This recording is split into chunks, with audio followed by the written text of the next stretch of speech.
নমস্কার বন্ধুরা, আপনারা দেখছেন voice of Bankura, presented by underground cafe, বাঁকুড়ার সেরা রেস্টুরেন্ট অ্যান্ড ক্যাফে। বাঁকুড়ায় ফের ঘটল ভয়াবহ বাইক দুর্ঘটনা। গতকাল রাতে শহর জুড়ে চাঞ্চল্য ছড়ালো এক বেপরোয়া ঘটনার জেরে। ঘটনাটি ঘটেছে বাঁকুড়ার চাঁদমারিডাঙ্গা এলাকায়। সময় প্রায় রাত 10টা। স্থানীয় সূত্রে জানা যাচ্ছে, দুটি মোটরসাইকেল রাস্তায় রেসারেসি করছিল। শুধু তাই নয়, চলন্ত বাইকে বসেই মোবাইলে রিল ভিডিও বানাচ্ছিল আরোহীরা। প্রতিটি বাইকে ছিল দুজন করে, মোট 4 জন যুবক। সকলেই বাঁকুড়ার স্থানীয় বাসিন্দা বলে জানা গেছে। প্রত্যক্ষদর্শীদের দাবি, বাইক দুটির গতি ছিল অত্যন্ত বেশি।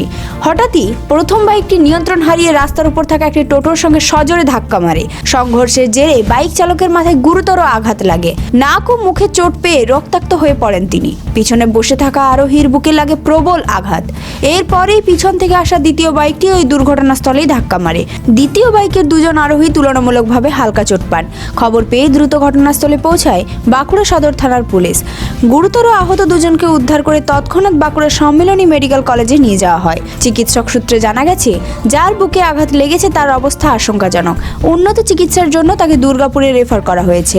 সোশ্যাল মিডিয়ায় ভাইরাল রিলের নেশা আর বেপরোয়া গতি কি বারবার এই ধরনের দুর্ঘটনার কারণ হয়ে দাঁড়াচ্ছে? প্রশ্ন উঠছে সচেতনতা ও কড়া নজরদারি নিয়ে।